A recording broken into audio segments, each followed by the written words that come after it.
Como é que é? Ó, tu tem... Ó, eu sou você. Não.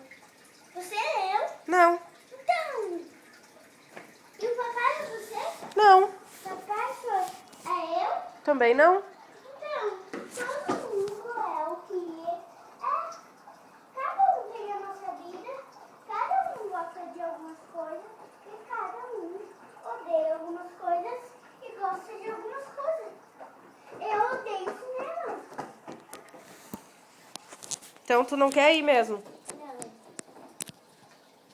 Tá, mas por que tu não gosta de cinema? porque só tem que ficar sentado lá, se levantar, deixa até falha. Nossa, nem dá pra sair do cinema, nem do filme. Então tu não quer ir, vai todos os teus amiguinhos. Não. Só quando acabar o cinema.